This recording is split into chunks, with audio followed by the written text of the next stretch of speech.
In Gamble, Alaska, Daniel stands on his rooftop, not to enjoy the view, but to look for marine prey.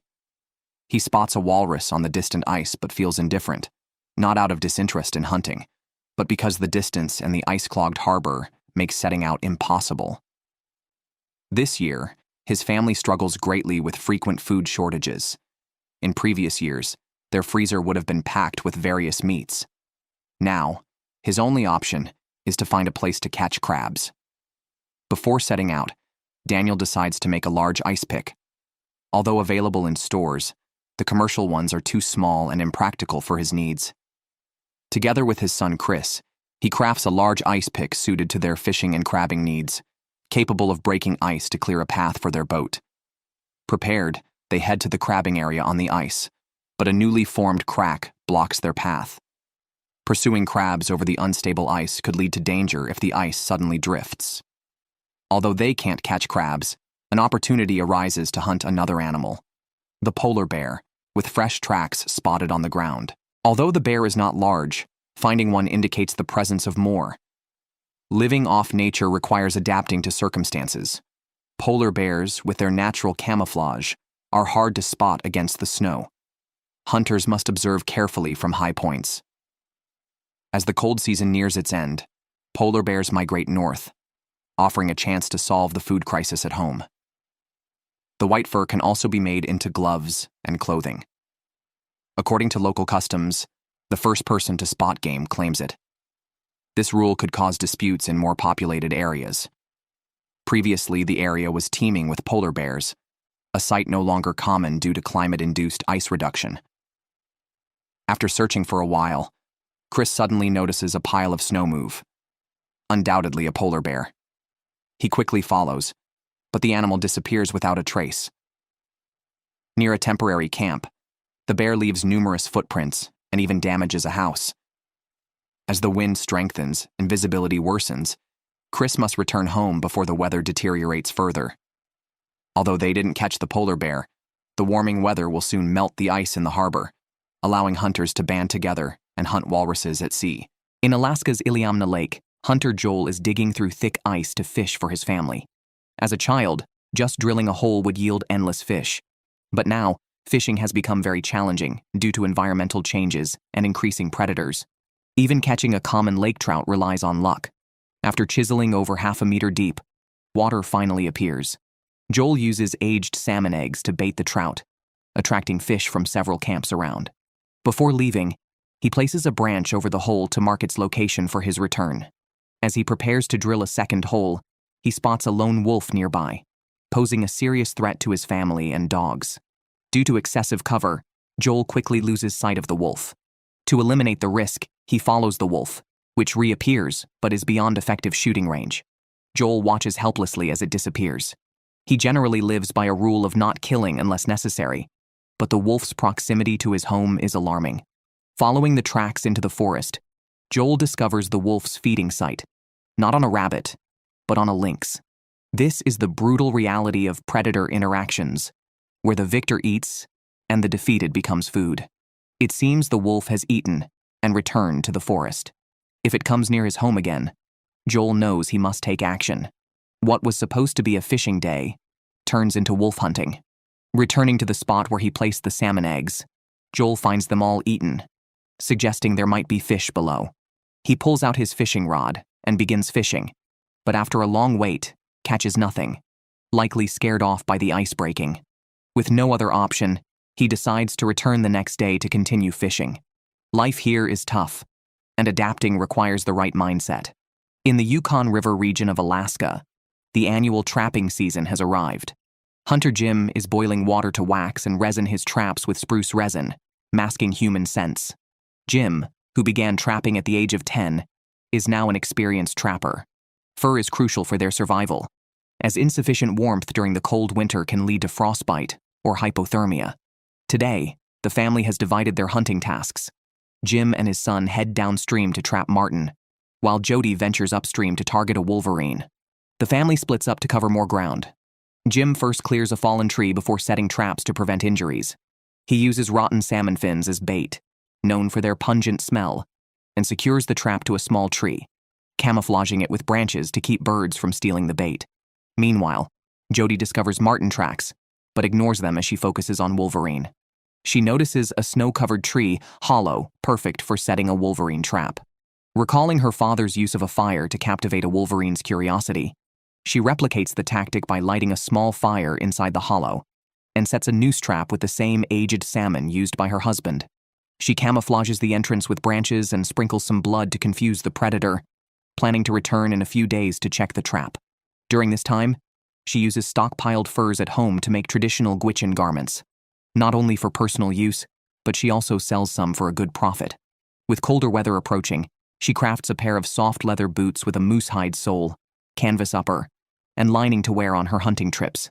She finishes the boots overnight to wear them before the temperature drops further. Deep snow in winter means the soft soles won't be uncomfortable. After a long night, it's time to check the traps. Jim and his son find their trap empty. To increase the chances of success, Jim plans to use more fish oil to intensify the scent and attract prey. Trapping requires patience and resilience as success is often limited. Jim now relies on his wife's efforts. Jody, wearing her newly made boots, heads to the Wolverine trap. Catching even one or two could secure their needs for food and clothing. However, reality is harsh. The bait is gone, but no catch.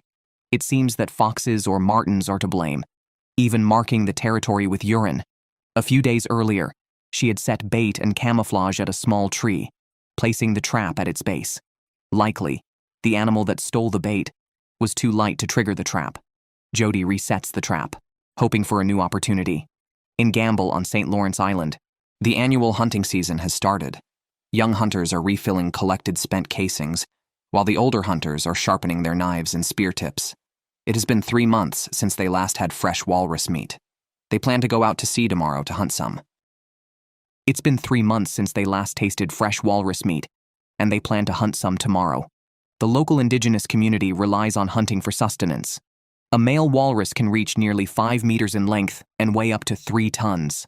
If Daniel's family successfully hunts one, the entire village will share in the bounty. Chris cannot join this hunt as his newborn child is ill, so the task of harpooning falls to his younger brother Chase, who is excited because participating in a walrus hunt is considered a rite of passage into adulthood.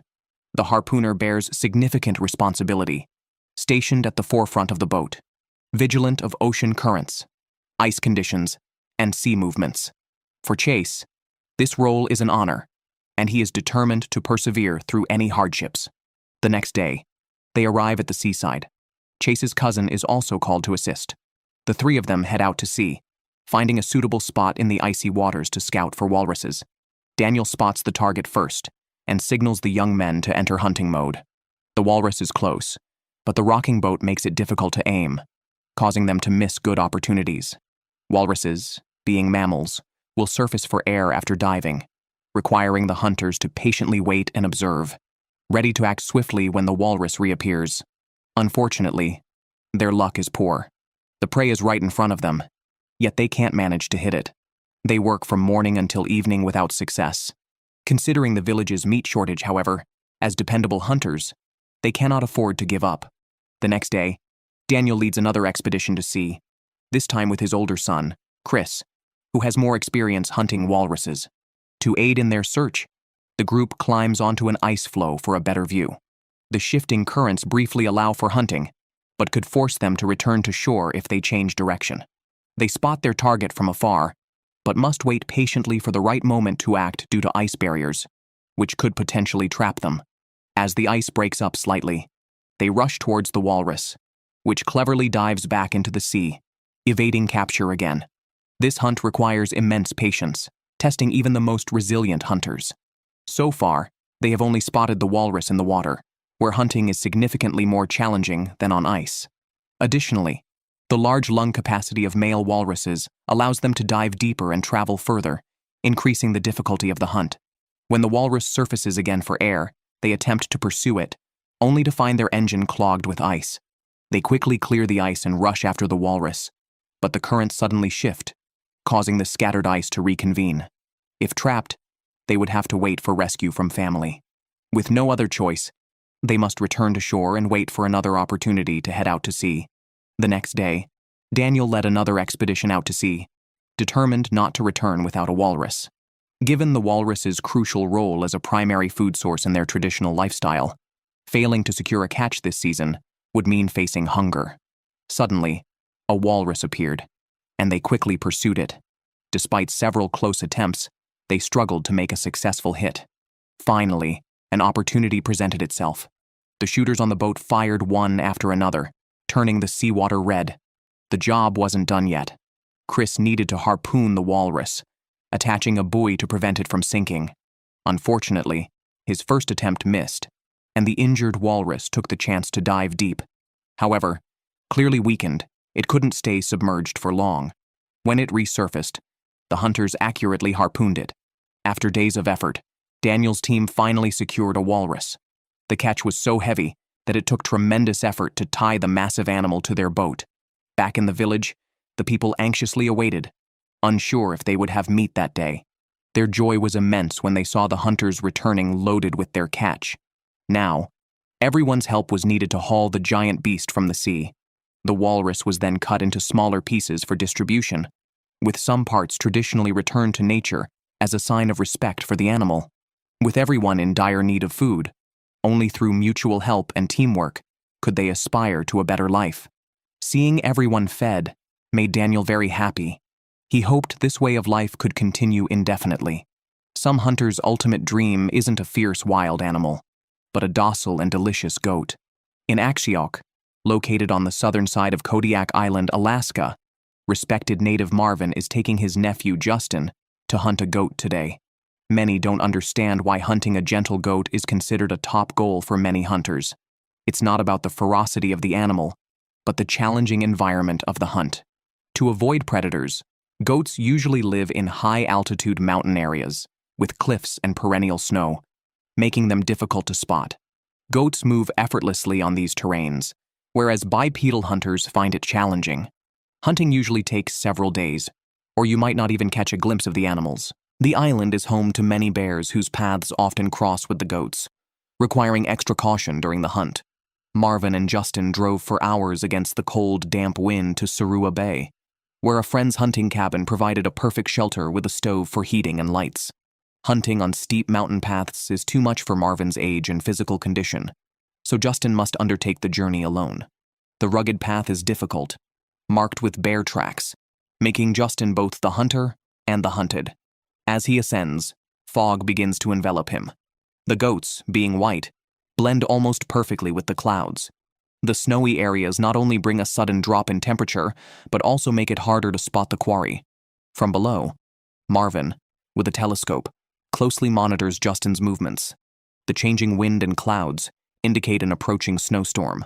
Unable to communicate, Marvin can only worry. Justin has reached the snowy area and is climbing towards a small summit, enveloped in fog and now snow, causing Marvin to lose sight of him. The conditions are unfavorable for hunting, but Justin wants to persist. It's a tough challenge and has been his dream, so he pushes forward. The weather is the biggest issue now. Visibility, initially clear, dramatically decreases a short distance later. With no other choice, Justin must descend the mountain and wait for another opportunity. The next day, they head to Olga Bay, where Justin had previously seen goats. After some searching, they spot their target in a steep canyon. Spotting the goat is just the first step. A careful plan is needed due to the cliff-ridden terrain. They dock their boat and start observing the mountain. The drifting boat makes noises, alerting the goats. To avoid giving away their position entirely, Marvin drives the boat away to distract the goats. This tactic of misdirection works, allowing Justin to avoid the goats' gaze. Approaching them is no easy task. The steep slopes alone seem exhausting. Along the way, Justin finds a tuft of white hair, indicating he might be very close to his target. Using his binoculars, he sees that the two goats have turned into a group, all within shooting range. Prepared for this moment, he takes his shot, and it's successful. The goat falls near the cliff's edge, almost beyond reach. He carefully packs the goat and returns to the boat. Hunting a goat in 2 days is quite efficient, and with their goal achieved, they happily return home. This is Allakaket, Alaska. To take his 7 children hunting for tiger, Tiger plans to build a small cabin on a sled. For this purpose, he even purchased a chainsaw. With the right tools, They quickly assembled the frame. Although the area is full of trees, ready-made lumber and plywood are quite expensive. To increase the cabin's light, Tiger designed windows into the structure. After installing a wooden door and fitting the windows with glass, the cabin was placed on the sled, creating a special vehicle just for the kids. Following the nomadic traditions of his ancestors, they moved to different locations with the seasons. Now in spring, Tiger plans to take his family downriver to their fishing camp, which is also part of their family territory. After organizing the children, dogs, and gear, they set off. Their destination is South Fork, 33 miles away, which usually takes about 3 to 4 hours by vehicle. However, not long into the journey, the motorcycle's check engine light came on. Tiger checked and concluded it was likely a piston issue, which he couldn't fix quickly. Given the rugged road and strong winds, it was too risky to potentially strand his family in the wilderness, so they had to turn back. The next day, Tiger borrowed his uncle's snowmobile and headed to their hunting grounds again. After a few hours of a bumpy ride, they finally arrived at their destination. Starting tomorrow, their hunting life would officially begin. Iliamna Lake has entered spring, and hunter Joel is taking his loyal dog to hunt birds on the lake. Living off the land requires adapting to seasonal changes, knowing what animals to hunt and when, and adhering to both natural laws and regulations. Joel has lived in Pedro Bay for most of his life. The harsh environment has made everyone here as tough as warriors. As a modern Athabascan, he joined the Marine Corps in his youth and traveled almost around the world. After retiring, he returned to Alaska without hesitation and never wanted to leave again. Recently, temperatures have risen and the snow is melting quickly, turning the lake surface into slush. Despite the risks, he ventures onto the lake to hunt for food. After crossing a dangerous area, he spots several ptarmigans hiding in the bushes and gives chase. Although he reveals his position in the process, fortunately, ptarmigans can't run far. He catches up with them again and finally bags one for dinner. However, this is not enough. He needs to store some to feed his family. Other nearby ptarmigans, startled by him and his dog, have fled and are now out of reach. Joel takes a moment to process the ptarmigan. He only eats the breast meat. The rest goes to his dogs. Then, they move on to another area, which used to be a dog sledding trail. Before motorized vehicles, it served as a highway between villages. Due to years of neglect, the trail is nearly unusable, but now it's a good place to look for game. Joel quickly spots a grouse and successfully takes it down. Before he can celebrate, a second grouse flies into a nearby tree. Despite some scrambling, he manages to shoot it too. Sounds of other grouses flapping their wings nearby suggest more opportunities. After some searching, he bags another one. In one day, 3 grouses and a ptarmigan make for a very good haul. In the evening, he builds a fire and enjoys a small barbecue with the meat. For Joel, life here is 10,000 times better than in the city. The wilderness is not only his home, but also his final resting place. In Chivak, Alaska, the elderly Johan is teaching his grandson survival skills to ensure the survival of their indigenous community. They are legally entitled to use resources from rivers, oceans, and land. However, surviving in this beautiful but harsh environment often involves life and death situations, requiring constant readiness. To prepare his grandson to thrive in this land, Johan began training him at the age of 12. As long as he is capable, Johan continues the training. In the extreme cold, he teaches not to expose bare hands, as they can freeze within 2 minutes. If cold, he suggests running to warm up. A low cloud layer on the horizon signals an approaching storm, prompting them to hurry home or find shelter. Johan then teaches his grandson how to build a simple but effective temporary shelter. Even with this temporary protection, he warns against falling asleep recklessly, as one might not wake up. If someone passes by, he should know to wave his coat to signal for help. This training is Johan's way of expressing his love for his grandson. After the training, they attend to practical matters. The area is a junction of rivers and lakes, where Johan has set fish traps. About a week later, they are in luck, having caught several pounds of blackfish. Learning how to obtain food in the wild is also part of the survival lesson. Johan insists that his grandson not only learn these skills, but also pass them on to the next generation. As the sun sets, they reset the traps and head home, looking forward to enjoying the catch for dinner. Johan's wife, Teresa, handles the cooking. Due to their age, they follow a healthy diet of boiling food with little salt and oil, However, the taste is something they might wonder about. Here on the edge of Alaska, in Gamble on St. Lawrence Island, native Daniel is hunting at sea with his son and daughter for survival. Every spring, seals and walruses migrate northward, giving them the last chance to hunt these animals near their home. They quietly wait on an ice floe for their prey to appear. Daniel spots the target first, and the trio immediately sets off in pursuit. Experienced hunter Chris accurately hits the target, securing a bearded seal weighing over 100 pounds. The fat from the seal is essential food for surviving the extreme cold. This past winter, their village caught a whale, compared to 5 at the same time last year. The current catch is insufficient to meet the villagers' meat needs for the summer, so hunters like Daniel must continue hunting. Daniel's daughter, Nicole, 22, had left for 4 years to live elsewhere, but after a full circle, she returned. Only this wilderness makes her feel at home. One seal is not enough to satisfy the village's needs, so they must continue searching for more game. Although there is a store in Gamble that sells food, the prices are exorbitantly high, and stockouts are frequent. As a modern hunter, Daniel is not only preserving traditions, but also providing free food for everyone's table. After some time searching, a young walrus appears, and Chris skillfully takes it down. To prevent the prey from sinking, they attach a buoy to it. With a seal and a young walrus secured, they distribute the catch to the village, ensuring several meals for everyone. This, perhaps, is the greatest honor for a professional hunter. According to ancestral rules, before processing the game, they must destroy its eyeballs. Otherwise, they believe the hunter himself will go blind. They know it's superstitious but continue the practice as a tradition, showing respect for their ancestors.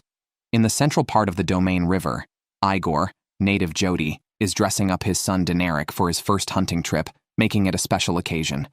Winter hunting for moose is more challenging than in the fall. Although many tracks are visible, they haven't spotted any moose.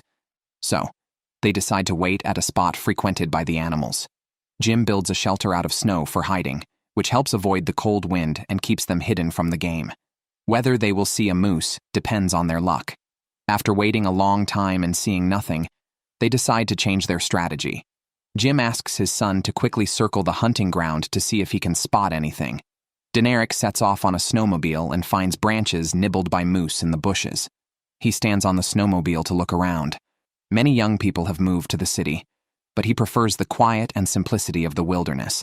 Thus, staying here and embracing these traditional cultures seems to be his destiny. Seeing no movement, he has to leave, but deep snow traps him in a large pit. Jim rushes to rescue him. Without help, Deneric would have been in trouble. They end the day without any catch, and with a damaged snowmobile. Before dark, they head home, as nothing is more important than safety. The next day, Deneric has gone to help the elders, so the task of hunting moose has been assigned to Jody and her husband. They reach the hunting ground and separate, wearing snowshoes. Jody takes a downwind position, while Jim is upwind. With the noisy dogs, they hope to startle the moose out of the bushes. Indeed, Jody spots the animal first and takes aim, but it turns out to be a female moose. Hunting stops because no one wants to kill a female that could bear young. The day passes without further opportunities, and they return home without a catch. Life will be harder without moose meat, so they plan to hunt a North American reindeer next. In Chevak, Alaska, Johan is taking his son-in-law Patrick and grandson Santa out hunting today. They don't have a specific target and plan to hunt whatever they encounter, such as birds, moose, or rabbits. Johan and his wife Teresa have been lovingly married for a lifetime. They have 9 daughters, 23 grandchildren, and 6 great-grandchildren, and just remembering all those names is a challenge. Their area is home to many ptarmigans, which can be easily found in large groups. However, riding snowmobiles without any cover means they can't get close to their prey. When all 3 shoot together, they miss every shot. With no success, they decide to move and look for new opportunities. They find another target, this time with a hill for cover, allowing them to get closer. They hope to change their luck, but they miss again, which is frustrating. But real hunting requires patience to achieve the desired results. They visit a small cabin where the old man teaches them an ancient method to wash away their bad luck, hoping it will bring good fortune for their next hunt. However, this method seems ineffective as they continue to miss the ptarmigans. As they continue searching for game, a fox appears. Finally, they encounter something that can't fly, and after a spirited chase, they manage to catch it. The fox's fur can be used to make warm clothing. As for the meat, it's said to have a strong taste and is unlikely to be eaten unless absolutely necessary. They quickly skin the fox and then head home. Although they didn't catch any meat today, catching a fox is still a cause for celebration. Tiger moved with his family to a new camp and went hunting the next day. He noticed Wolverine tracks on the ground. In their culture, the Wolverine is considered the leader of all animals. Capturing such a prey would mark the completion of his second son's coming-of-age ceremony and provide a decent fur for the grandmother's celebration feast. Together, Tiger and his two sons set a trap under a tree, using smelly salmon as bait. However, knowing the cunning nature of the Wolverine, they also set up a snare trap nearby. As they were working, a crow flew overhead, a rare sign of good luck for them. With the Wolverine trap set early, they decided to hunt for ptarmigans, grouse, or rabbits to ensure fresh meat for the children at night. Driving through the bushes, they quickly spotted a group of ptarmigans. Their pure white feathers blended with the snow, making them difficult to spot.